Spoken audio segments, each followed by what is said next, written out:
My name is Marco Rivero. I am the staff liaison to the Park and Recreation Commission meeting. This is a hybrid meeting. The meeting is being recorded for our public records and will be posted on the Arlington County Commission's meetings YouTube page. And please avoid sharing any personal information that you would not like to be made public. We ask that presenters and attendees please mute your microphones if you're not speaking. During virtual only or hybrid meetings, commissioners joining virtually and who are eligible to vote must have their cameras on for the duration of the meeting for purposes of meeting quorum. For those attending via telephone, you can mute and unmute your microphones by dialing *6. The chat box will also be monitored to address any technical or procedural questions during the meeting, but should not be used for meeting discussion. Commissioners should use their raise your hand function on the top toolbar to be recognized during discussion, and assigned presenters may share their screens using the Share Content box above. As way of information, we'll be holding a public comment period. In order to be recognized, please use the raise your hand function, and each public commenter will have up to 3 minutes for public comment. Staff will signal to the speaker once time is up. During the public comment period and during agenda item discussions among the PRC, the chair will recognize virtual participation first, and then in-person attendees will be able to comment. Given that we do not have in-person quorum at this time, we will not be able to recognize any of the voting members online. So that's Nelson, until we do have in-person quorum for any portion of participation of this meeting. Just wanted to let you know that is the case until we do reach in-person quorum. Thank you very much. I'll turn it over to our interim chair. All right. Well, thank you, Marco. All right. Again, thanks, everyone. It's a nice day. Thank you for your time and energy. As Marco said, please raise your hand online or in person so that we're not talking over each other and make it a nice experience for everyone. Okay, so we're going to skip over. Do we want to go to public comment? Yeah, I think I don't believe we have any public commenters online or in person, so we can skip over that. All right. We'll also skip over the meeting minutes for the time being. And then I believe the discussion item will hold off until Erica arrives. So that leaves the staff report. And yes, I think, Dave, you had talked about this earlier. The Public Spaces Master Plan refresh right now can fill out an assessment survey, which is online. That feedback opportunity will remain open through March 3rd. Just wanted to let everyone know that's on the refresh website if you wanted to access that information. What I will do is I will copy the link and provide that on the meeting chat for everyone to have. Otherwise, I think we are, I guess, moving forward with a lot of different master planning efforts on the horizon, as well as the various site plans that we have moving forward. And we can talk through those a little bit as part of our commission member reports. Great. All right. Regarding 55 plus, I provided some reports.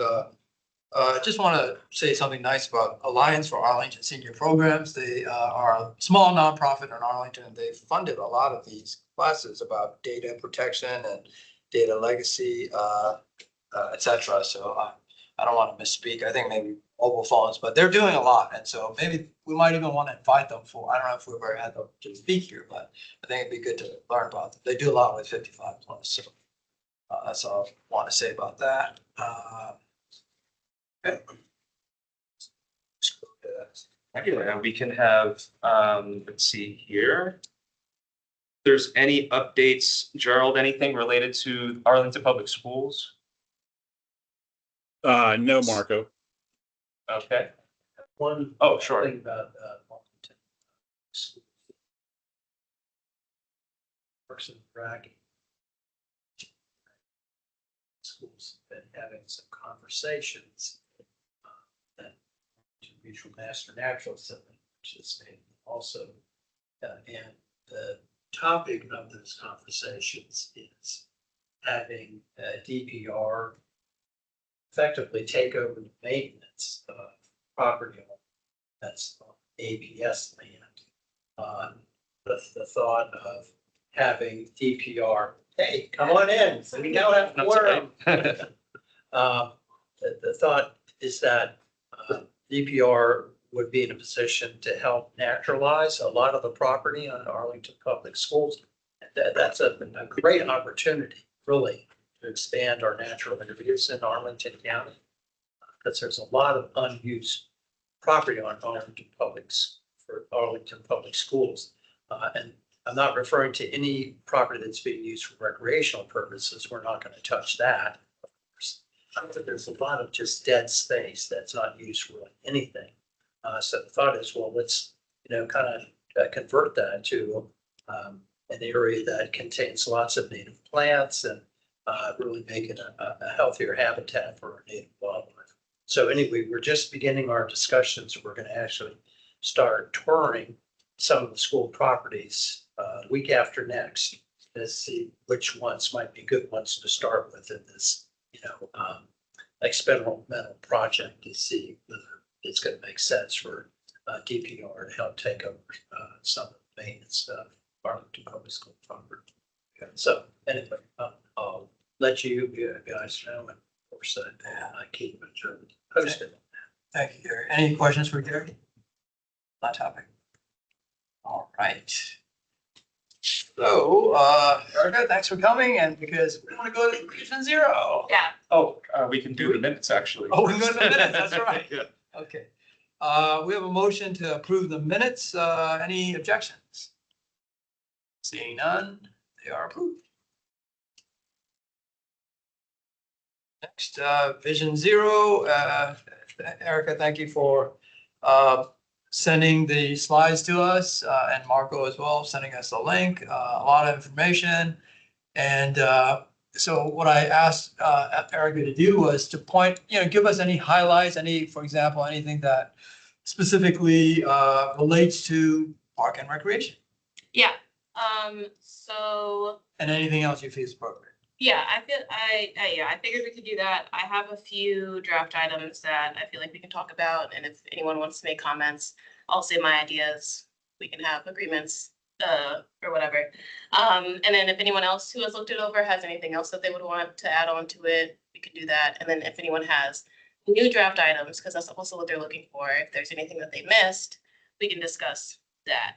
And Erica, if you'd like, I can also move through the presentation if there's a slide that you want to see. I have it all shared right now. Yeah, you could actually just go to where they have the different draft action items, and I'll just say which ones we can talk about. Has everyone been able to at least look through some of them, Yeah. maybe all of them? So, yeah, cool. So just to preface this, I've kind of been coming at this with the perspective of like, in regard to the PRC, kind of how can people safely access our parks and rec centers, and ensuring that you can safely access them regardless of how you are getting there. So hopefully people that are walking, cycling, scootering, whatever, can also get there as safely as someone who is driving. So that's the perspective I've been taking when thinking about these items. So the first one we can talk about is draft item 1 about the safety dashboards. That kind of just integrates a lot of data for them to use on like where to focus on doing traffic calming initiatives. And I feel like it's a pretty good list of things that they would include on the dashboard. But I was thinking if it's very similar to action item like 6 or 8, something where it talks about pedestrian, like they have something that focuses on like pedestrian casualties and injuries. And I just feel like having that type of information of like these high injury networks where maybe a lot more pedestrians are getting hit by cars, or like cyclists or whatever getting hit by cars. I think that would be important information for the Parks and Rec Commission, because if there's places where pedestrians are getting hit by our Parks and Rec centers, maybe we can advocate for some traffic calming stuff. Yeah. Don't we already have this information? Doesn't Arlington County already have a map and dashboard that identifies all of the crashes, whether they're pedestrian, whether they're fatal, whether they're serious injury? Yeah, but in terms of like, in regards to like this dashboard that they're Just, talking about implementing. just focusing on the parks. Okay. Yeah, yeah. Thanks. Not necessarily just focusing on the parks, but like making sure that I feel like if this dashboard included all of that other information with it, I think that could be helpful. But yes, I'm also open to any disagreement or. Well, the point of number one is under the engineering area, it's really that last phrase. It's how they want to target their use of their solutions. Yeah. And I'm not sure, I mean, it sounds like an interesting group of solutions there, multimodal engineering toolbox. But I like your idea about focusing on Parks and Rec access. And the question I had on these types of things, maybe it was this one and maybe also the other one you're referring to, number 8, would it be possible to have some kind of customized filter or something around parks Yeah, on those types Yeah. of toolkits? Or dashboards? That was also one of my concerns. A lot of these are undefined. I mean, what's in that toolbox? Any other questions on number 1? And I think the idea is we're just gonna hit the highlights or whatever Erica thinks are the highlights. And of course, if anyone else is interested in something on there, just let us know. Andrew, go ahead. One small thing to say about the multi-modal engineering toolbox. I don't know if you guys have read the book Killed by a Traffic Engineer, but it talks extensively about how the design of roads and highways, how it's contributed to pedestrian deaths, how it's contributed to more automobile fatalities. And there's a lot of data out there. We've got a century of data at this point. And what's really the rub is getting that information to stick in highway and road planning departments, because a lot of the formulas we use to design road capacity are based on the 1950s, sometimes even earlier numbers as to how wide the roads should be, how much capacity the roads should accommodate. And sometimes they have fundamental errors, like they view a minor crash like a fender bender as having the same it's counted as an accident, just like a fatal wreck. So as a result, things that often slow down roads, for example, parking spots that back out into the road, which causes more fender benders between people who are slowly driving through and people backing out. Well, of course, when those were first created, we didn't have the assist technologies out the back of your car. But the other thing is that those small crashes were considered just as bad as fatal wrecks. So I'm very interested in seeing what diffusion of information and what diffusion of new strategies has made it to the highway department. Now, I know we're not the highway board, but if we're serious about getting down to vision zero, I'm really interested to see how that information is made it to. Yeah, I think that's a good point, because they're seeking feedback. So Erica, is that something that we can ask? yeah, I think so, yeah. Well, and I mean, has Arlington County, they've joined the Vision Zero program, right? Yeah. So, and maybe you all know this already, but is the Vision Zero a criterion and or requirement for the plan, for the traffic engineers and the highway planners in terms of an item that they have to consider? Certainly ask. Yeah. I think it's a reasonable assumption that it is. I don't think it is. But I mean, but again, if Arlington County joined it and it's about not killing pedestrians, well then, so again, I think it's a question worth asking. Yeah, like, and I think another thing to consider with that is like who has jurisdiction over the different roads, because one of the other draft items is having a better relationship with VDOT, like the Virginia Department of Transportation, to make sure that we can ensure that we have all of these rules being implemented on all of our roads in Arlington, so. I believe they own all the roads. That's supposed to be. I don't think so. There are specific jurisdictions where the locality has taken control. That's right. Oh, they take it. Arlington is one of them. Oh, okay. With a handful of exceptions, like 50. Langston Boulevard, Arlington Boulevard, Columbia Pike, among others. Okay, well, that's good to know. Hey, got a lot of interest. Okay. Next, hot topic. Unless there's more questions about number 1 out of what, 20 or something. Yeah. I think the next one we can look at is 2, implementing speed management strategies on these arterial streets. And I guess I kind of, relating to Andrew, just want to emphasize like physical changes to actually calm traffic and like slow cars down. I feel like that is more impactful than kind of policies and like behavioral change initiatives. So, and I think it could be kind of like a 2-for-1 deal of like maybe advocating for bike lanes, protected bike lanes as a way to calm traffic and, you know, getting easier access to our parks and rec facilities.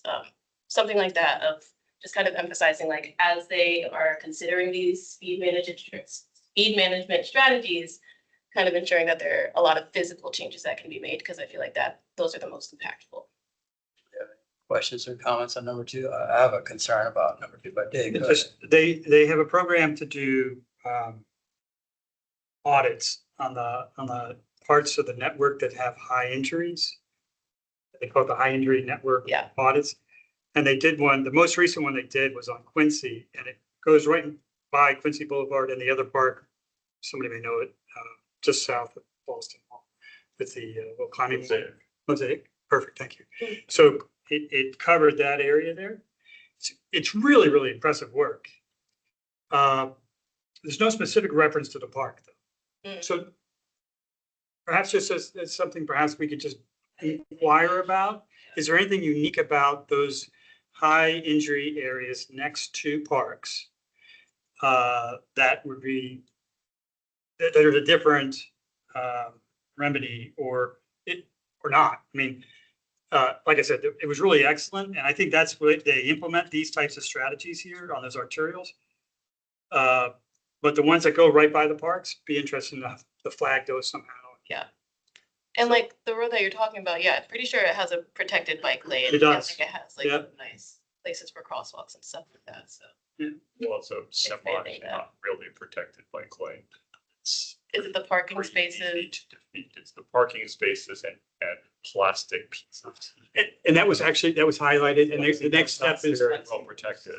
the next step is All right, to harden that. Hold on, Andrew has his hand up. I sorry. I know we've got 26 to go. Yeah, we got a lot What I'll of- say about speed management is that the three E's in reducing traffic deaths, it's engineering, enforcement, and education. And the one thing we're not mentioning as much as enforcement. I'd be very interested to see if we have any data on traffic stops in Arlington and whether they're being put in areas that are high crash or areas that are noticeably where there's high levels of speeding. The other thing I'm very curious about is whether since the pandemic, there's been a reduction in traffic stops. That was a very well documented effect in San Francisco and in Portland. And let me just say, as someone who lived in Portland immediately following the pandemic, the number of people driving around like maniacs with literally no license plates, that did cause an uptick in traffic deaths. So I'd be very curious to see if there's any mention of enforcement in this Vision Zero. I want to piggyback off that because enforcement by the cops as well as by the police as well as by the courts, because once they go to the courts, these things are pled down. Right. And DUIs may be pled down. I used to be a prosecutor, so pled down to reckless driving if you have a lawyer, you know. Whereas somebody who doesn't have a lawyer, they get the max. So and it's not transparent here, so I want to make sure there's fairness on how enforcement by the police as well as the courts. So any other comments on number 2? Thoughts? Number 3 then. Erica, you choose which one says. Oh yeah, I didn't, Whichever. for 3 and 4, I didn't have anything specifically regarding Parks and Rec Commission that I could think of. I don't know if anyone else Anyone has else? looked over it to comment specifically from the perspective of the PRC. My next one is draft item 5. I do have a concern about number 3, speed management policy. What does that mean? You know, is that, are they gonna use, license plate tracking? That's another one of my concerns is, the privacy. You know, who's collecting the information? How is that secured? How is that being shared? You know, in this environment, I think we want to be judicious about that before we put our endorsement into this. Did you say number 4 next? I had number 5. Number 5, okay. Crash data to identify and prioritize locations for education and enforcement. I think the rec centers would be the smart place to do some education and outreach, given the different amount of people that go there, especially like we have families that go there, and like I think protecting kids that are walking and biking is really important. So that's just something I feel like we could recommend for them for that. I would also add to that key road crossings by some heavily used bike paths. Lynn, Roslyn, I'm sure there are others where there's a pretty documented history of a heightened number of collisions. Bicycling is recreation as well. Any other thoughts, concerns? Especially from our newest members. Or anyone online? Yeah, or anyone online. I think 5 kind of gets at what Andrew was talking about in terms of, using enforcement resources to address targeted areas.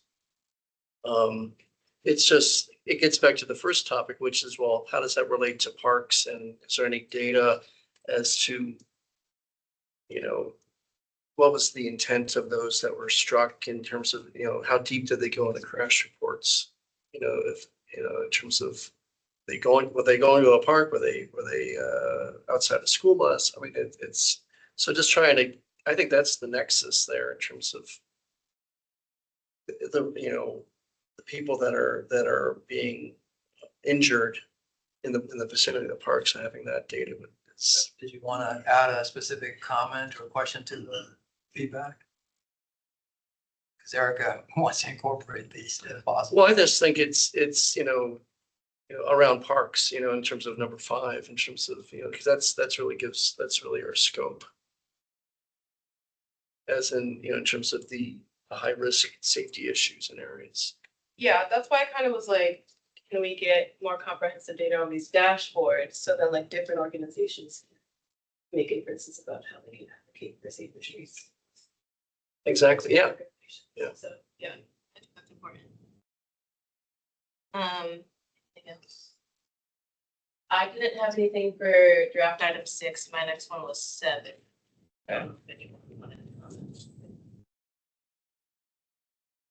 So for 7, rebrand and expand the ESG as the ambassador program. That sounds interesting. I think it's important for more people to know about Vision Zero, more people can advocate for it. And I just feel like they should use as many modes of communication as they can. So my recommendation was just like, do they have print media that they can hand out to different organizations so people can hand it out to their communities and people they know? Maybe some more like social media posts about it, and just other ways to like better distribute information. Because I am curious as like to how many people around Arlington are actually kind of tuned into Vision Zero. I think it was just a couple hundred people that engaged in their outreach. So just the more word to get out there, I think the better. Questions or comments on number 7? Do you know how many rounds engagement they've done? This was a big one. Honestly, they might say it in the slide. I forget. Meeting was a while ago. In the presentation. I think this was their first like kind of comprehensive engagement. And they're going to do another one. Let's see. I went to the open house. I thought it was excellent. Yeah. You're able to talk to each of the experts. It was very, I highly recommend it. They have another one. Yeah. So just the more people that can like have access and like know about these things, I think the better. So Any other thoughts or questions? I have one comment.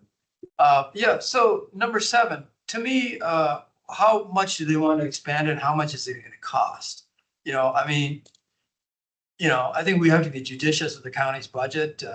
It's, this is a tight budget time, and if you give money to one program, that's taking money from a different program. So that would be my concern. I mean, what's the cost benefit there? I mean, like you said, Erica, I mean, could they just use social media or expanding this program? I just don't know how they want to expand it. Are they going to hire people, et cetera? So my concern is the cost benefit there. If you could just add that. I am wondering if like the change of name to ambassador program, I think it's more so like them trying to be like, okay, these people, so the stakeholder groups, like, or all these people in different organizations, like now the onus is on them to like actually get the word out instead of just keeping it in their organizations. I'm wondering if like by changing the wording, it's kind of helping to Yeah. get I the mean, word out more. Like, I don't know, yeah, I don't know if like they're actually gonna end up hiring people. But it does. Yeah, that's a good question. We need more information. There's another use for ESG, so having, it was a little confusing if you didn't know what ESG referring to there. So. Right. Unless there's any other questions, we can go on to your next topic. My next one was 11. So I don't know if you want to talk about 8, 9, or 10. So with 11, expand training of county employees on traffic safety policies. I wonder if this would be a good opportunity to like put the park employees at like nature centers and rec centers. For ones like, I don't know, like naturalists that are doing like educational programs, maybe finding an educational program that can tie like safer streets and kind of tie that into how that makes our parks better, how that makes our environment better, because there are a lot of kind of overlap between making our streets safer and also like people feel safer to bike and cycle and walk and do other things. That's less cars on the road, that's less CO2 in the air, that's better environment. So in terms of like the Parks Department, maybe there's like an education that way to like train employees to kind of bring Vision Zero into other educational avenues. See a lot of nodding heads. I think that's a good one. And as a parks employee, I think that would be actually very, very beneficial. Yeah. Training's always good. Okay, sounds like it's non-controversial, so. And then for 12, installing temporary traffic gardens. Does everyone know what a traffic Yeah, garden what is? the heck? Is that in a park? I mean, what is that? So it's just like a mini like little roadway for like kids or like people that are training to like drive, or like it also works for bikes to like be able to practice being on the road without actually having to be on a road. So the only thing I would say for that is like, I guess the parking lots of rec centers would be a good place to do traffic gardens. Yeah. Thoughts, questions, Alex? So I'm trying to think of how many good sized parking lots we have. I don't like Long Bridge. Yeah, It's good size. it's always, yeah, right. I have a question. Are traffic gardens temporary or permanent? So for the island, they said they could install temporary or permanent, so I don't know what their vision for that is. I think I lean on the side of temporary, just in terms of like space. Yeah. To move and access to like for people the opportunity to practice. Yeah, and it seems to me that the county has already been doing a pretty good job in limiting the size of the parking lots and minimizing their impact around community centers. So we're probably getting to the point where we start to perhaps fold out of that. We're going to start having some pushes and pulling around the solution. Yeah. Alex, could you speak up a little? It's hard to hear from the side, but I think we've got the gist of it. Yeah. If we do implement traffic gardens, they should be temporary as opposed to. Yeah. Permanent. And then 19 is my next one. So I don't know if anyone has 13 through 18, if they want to comment on. Yeah, I do, actually, sorry. Yeah. Number 14, legislative advocacy for older adults, drivers through education. I'm just paraphrasing it, but what kind of legislative advocacy? I mean, I think, a lot of older people, unless, I mean, it's independence, right? We all want to drive. And so you say, hey, let's have a new law at, 75, you take away your license. I think that's something. So we want to know, we need more information on what legislative advocacy we're talking about. It says address older adult driver needs. So number 14. That's my concern. And you say 15 again, that's repeat offenders, drunk driving. So yes, enforcement through courts. We need more information. How fair are they? are people with lawyers getting better deals, et cetera. They may have information, they may not. These might be great programs, but we just need more information.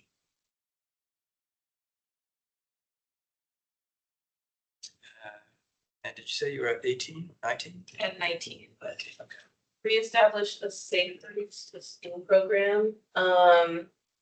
So these are like walk to school funded zones where kids can safely get to school.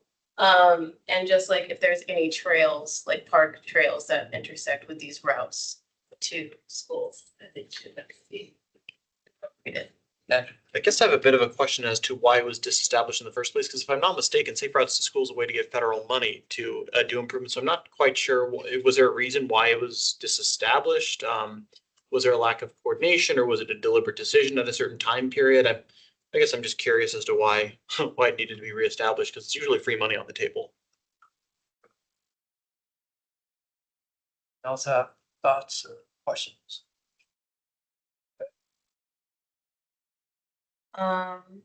The last one is 22. Does anyone have comments on 20 or 21?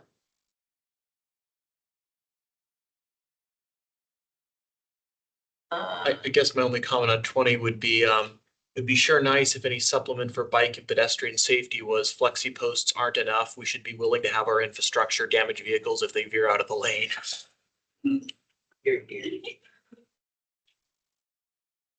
But that's really interesting. 20, it says 50% of severe or fatal injury crashes in work zones involve a bike or pedestrian. I think that's higher than average. So that is really interesting. Are these Arlington statistics or national statistics? These are Arlington. Means we need to do a better job with the work zone protection. There you go. Part of the enforcement, there's some areas like Pennsylvania where they have speed limiter or like speed monitors at the construction site. So some speeds are construction site. There's a mighty ticket for you. Yeah, they jack up the fines too. Well, I think another thing that contributes to that is like usually like with these work zones, if they're in an area with a bike lane, usually the bike lane is. You're absolutely right. Yep. You have 2 lanes and a bike lane is suddenly 1 lane, no bike lane. Everyone is 100%. Yeah, and even the sidewalk, sometimes you lose the sidewalk. They keep the parking, but lose the sidewalk. It's 100% correct. That's that.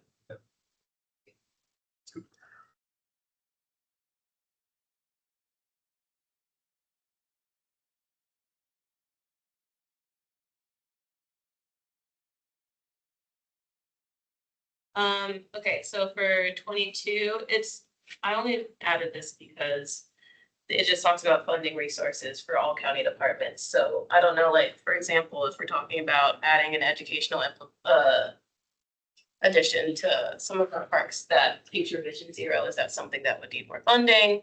Or is that just like, would it not? I don't know. Like, I don't know how much, if anyone has any ideas about like if funding resources for Vision Zero should be allocated to our Parks and Rec studies.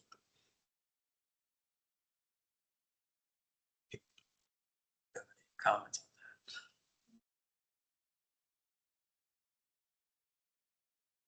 So yeah, that's all I had. If anyone has any comments on 23 to 26. We can discuss those. Comments 23 to 26. Hamilton, yes, sorry, we didn't see your hands. Oh, no worries. At 24 jumps out at me, a lack of a scooter category. My guess is the categories are set up before scooters exploded all over the place, but the scooters cause a couple issues. Number one, tripping hazards when they're just left randomly around the sidewalk, but people are blowing through intersections, just buzzing on scooters. So, establishing a scooter category so you can see how scooters interact with bicycles and pedestrians would be something else for Vision Zero. Yes. I would slightly build on that and say that usually states follow this. It's like a manual of like the tiers of motorization and electrification of mobility devices. Everything going down from mopeds to those e-scooters to e-bikes, and usually they're in different categories. For example, whether you need a license to be on one on the street, whether you need to wear a helmet in order to be driving one. And I guess I don't know Virginia's laws on it. I'm guessing Virginia has sets the rules for this for every single county. Because I know some states have the counties can set their own traffic laws. Some it's complete state preemption. I should know this for Virginia, but I don't. So I'm a little. So when you mention the scooter category, I'm very curious to see if there's state guidelines regarding that. Do we want to add that to our feedback? This is more my own personal curiosity, but if you guys want to add that, it's.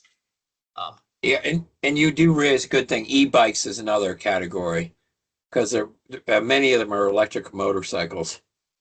There's particularly ones with the fat wheels. So yeah, just scooters and e-bikes. Alright. I have a comment on 25, the driver's license retesting. We need more information. Who are they retesting? Are these people with multiple drunk driving?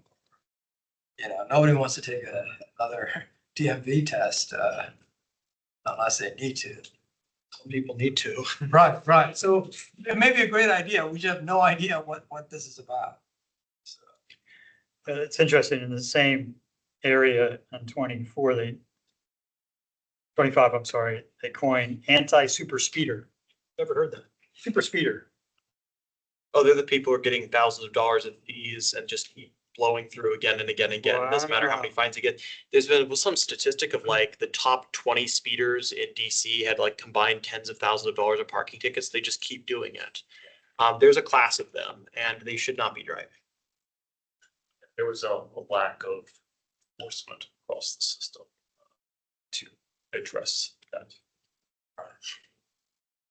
well, thank you, Eric. Anyone else have any any additional comments? Going once, going twice. Well, they also asked about any like new draft items that they might have missed that anyone might want to propose. Great. We'll open the floor. Any new ideas or action items? I'm curious, they don't talk about heavy vehicles in terms of dump trucks and large trucks. At a national level, large trucks being 10,000 pounds and more are involved in 1/4 of all fatal crashes at work zones. And in a lot of cities require the dump trucks and the straight trucks to have guardrails on the trucks when they're making right turns so they don't trample over bicyclists that they can't see. The lateral protective devices or side guards, as they're known. So I'm just curious, because I don't know the Arlington data, but I'd like to know on a heavy vehicle standpoint, what does that look like for Arlington Vision Zero? And then obviously it all goes back to the data, to your initial point, Erica, about how does it relate to the parks? What does that spot pattern look like? That's a yeah. Yeah. It's probably a good item. Anyone else with an idea? Not, thank you, Erica. Really appreciate it.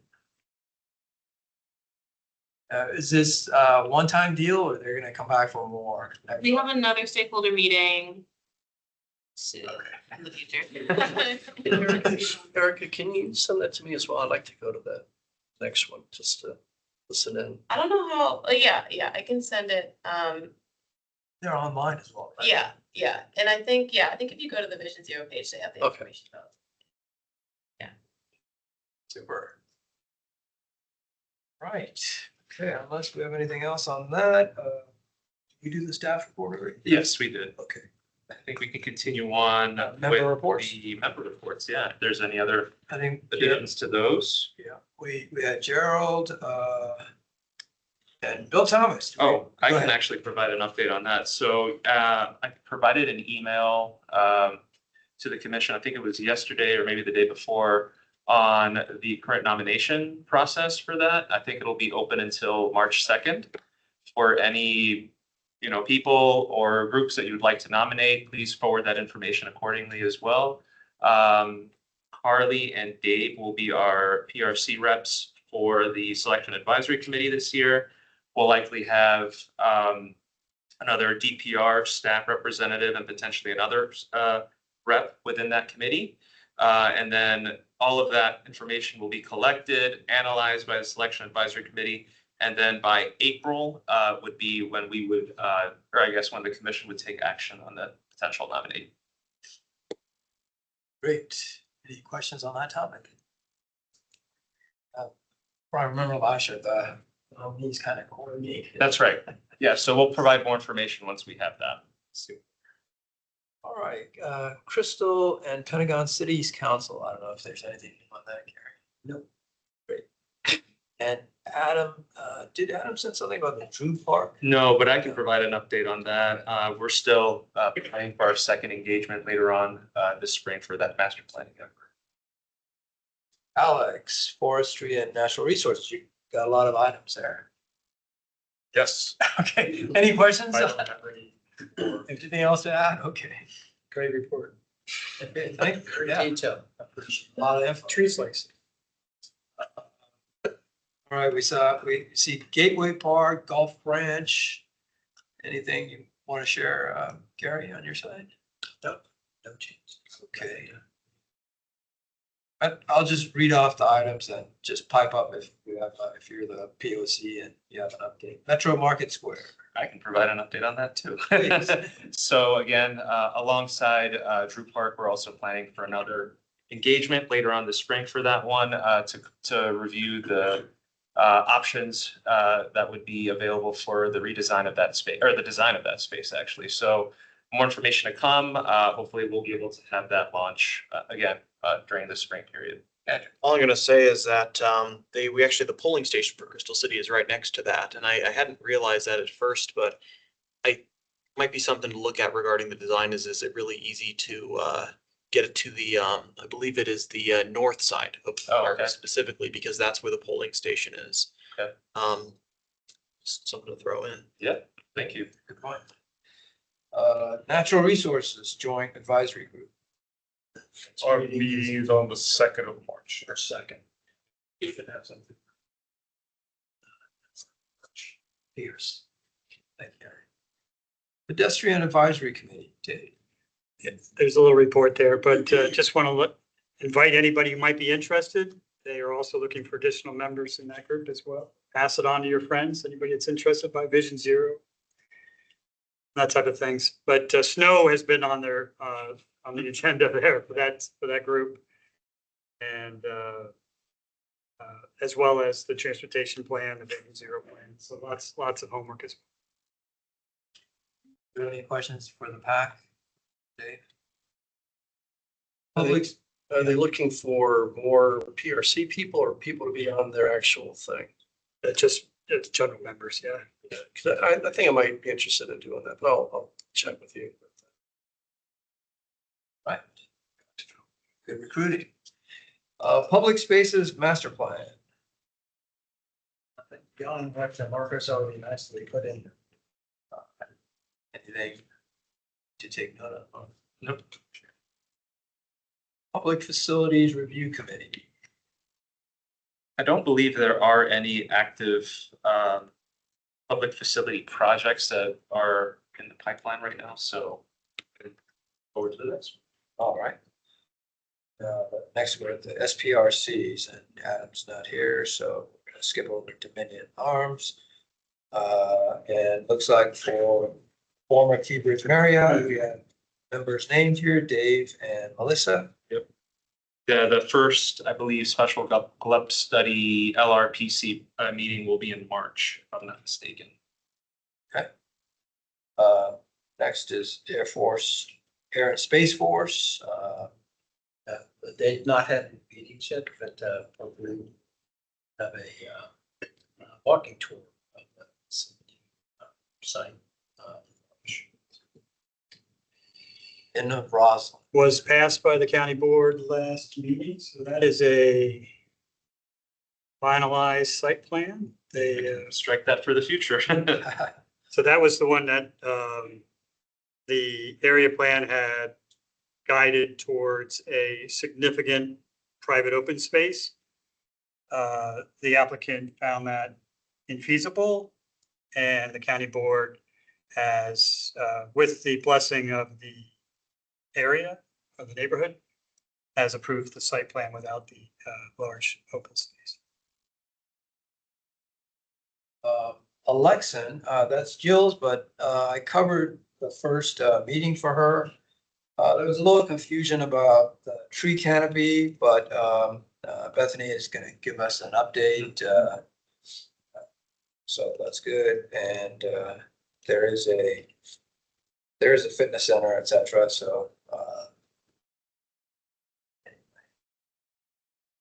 yeah, it's LEED Gold. I'm sorry, what's this? LEED Gold. Well, what's the project? Oh, this is Alexan Courthouse, 2015 Street North. All right, Lucky Gardens, we submitted that to the board, essentially saying just a couple of minor things, so we circulated it and submitted that. Looks like, Dave, we have you have an update on Waverly Ridge Townhouse. Yeah, so this is the one where the applicant has proposed 10,000 square feet of open space in a parcel that was designated for 17 to 20 in the Langston Boulevard area plan. There is the second SPRC on Thursday. The county staff is also has expressed disappointment with the current application plan or the current plan for the open space. And I think it was Adam that mentioned the design, which the open space currently is narrows down to a point, which makes a fair amount of it unusable. And the county staff also agrees with that. So I'll let you know how it goes Thursday night. Yeah, we had similar discussions at Forestry and Natural Resources. Oh, same thing. Oh, good. Next, we have the Walgreens site. Oh, yeah. So this is the second one. That is, has gone through SPRC, also has a park associated with the project. It's 5,000 square feet on the south side of the park.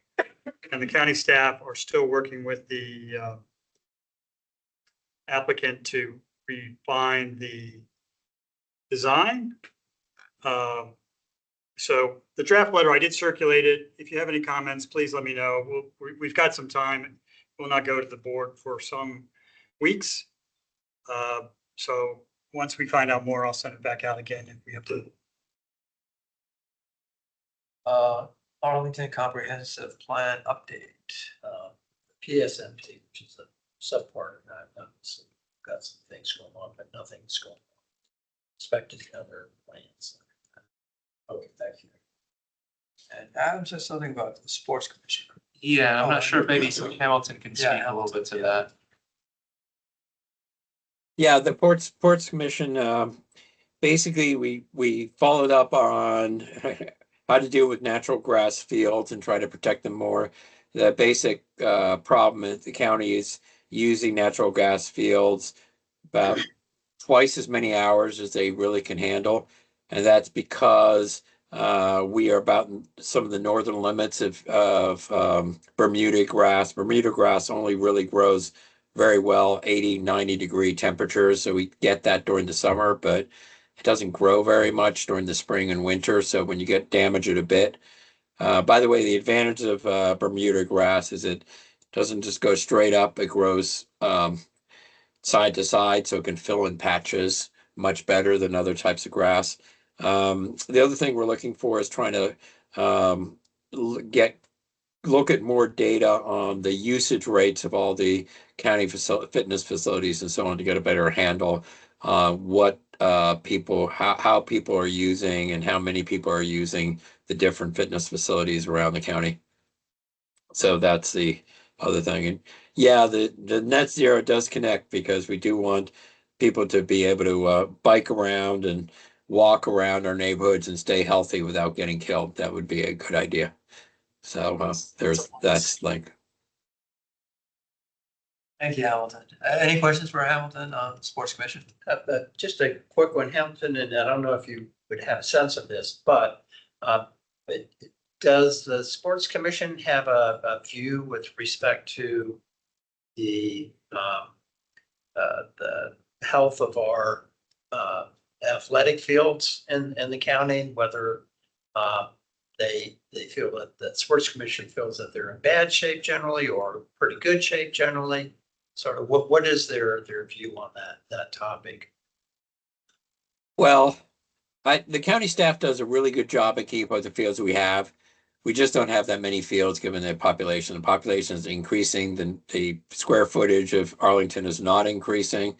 And it's a real struggle. We have only certain number of lit fields, and some communities have resisted adding lights to some of the artificial turf fields because that's going to be more noise in the evening. And the natural grass fields, it's just tough because like areas like Quincy Park, if you would start booting people off every time the grass was threatened, we would definitely reduce the rate. So the county does a really good job of keeping up the fields we've got, but there's a huge demand on them, particularly in youth sports. So one of the things we're trying to do is trying to put up more signs about when you should not be on the different fields, particularly keeping dogs off the athletic turf fields, having people not eat on the turf fields, and be very wary of using any grass field in a time like now when they're just recently unfrozen. And if it refreezes at night, that's the most vulnerable time for the Bermuda turf fields. So that's a kind of the county does a really good job, but it's a limited resource. Okay, and I'm sorry, one last question. Now fire away. Okay, on the Sports Commission meetings, have there been any discussion about which of our parks are heavily overused because there's just too many people trying to use them? That various sports teams can find a place to hold practices, things of that sort. And I have one park in particular I'd be interested in hearing about, and that is Virginia Highlands Park. And the reason for my interest in that is, I saw a side project where, that project is going to add 5,000 people to that neighborhood. My sense of Virginia Highlands Park, when I used to live in that, and this is 20 years ago, was heavily overused then.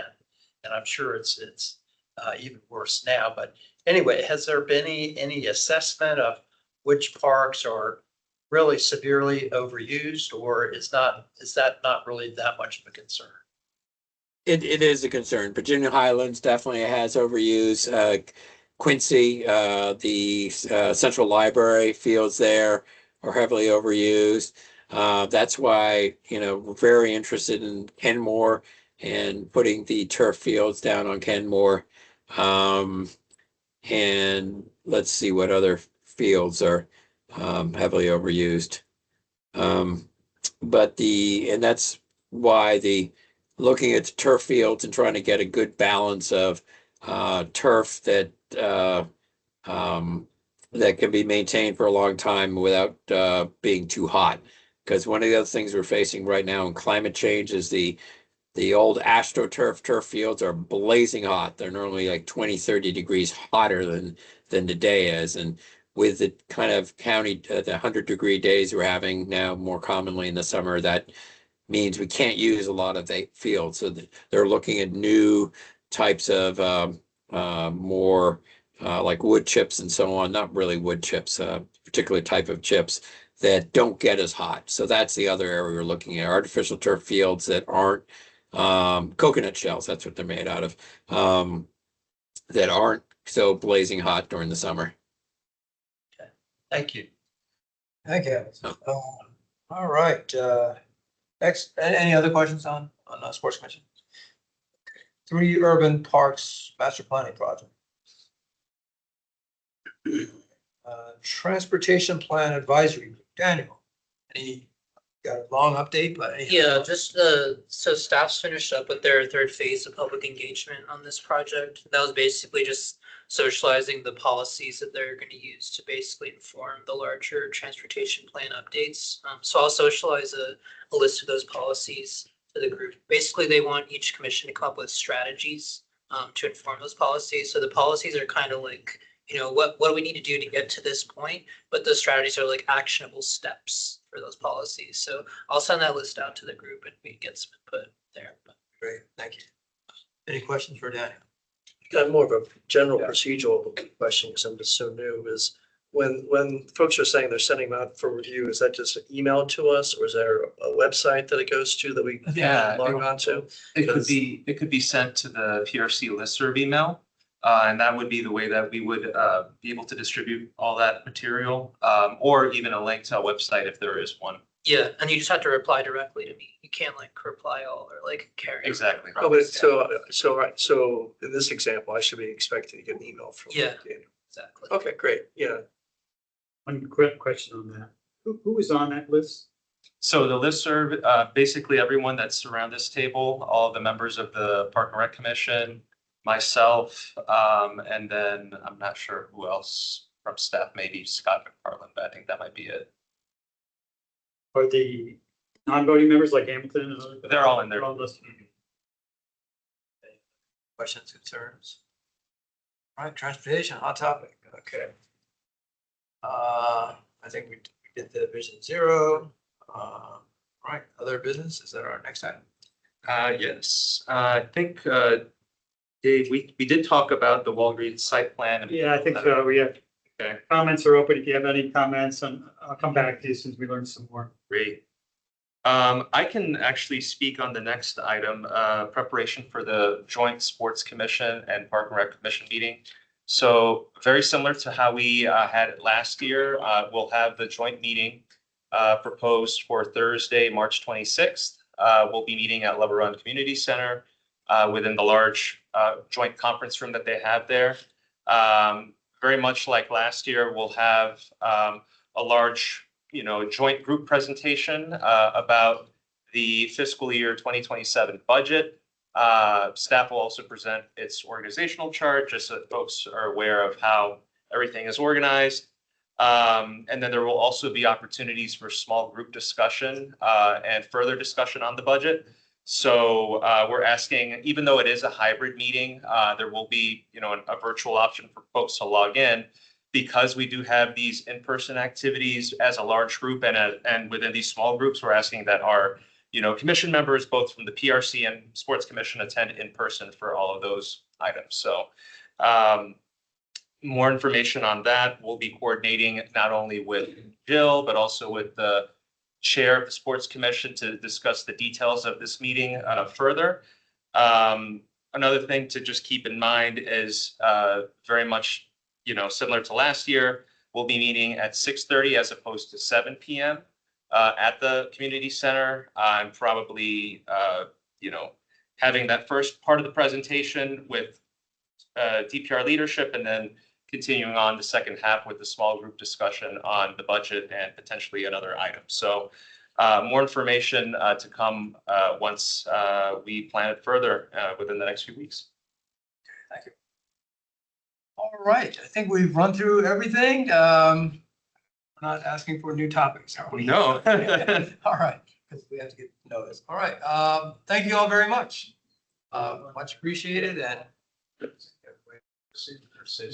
I'm not oh, yeah. sure. Shoot, So, we're I coming mean, on 7:30. yeah, and we haven't, Yeah. oh, Hamilton actually has his hand up before. Hey, we Hamilton. adjourn. Oh, I was just gonna say, I think, Marco, don't we have to vote on the minutes and all that kind of stuff we couldn't do Oh, at we the start? Yeah, thank you. We already did earlier, actually. That's right, Yes. we did, yeah. We did, yeah. Yeah, we were expecting our county board liaison to join us, but I'm not sure if that's occurring. So if that is the case, we can. Yeah, well, we're gonna adjourn. Claire, is this your last one? Oh, Thank you so much, Claire. For your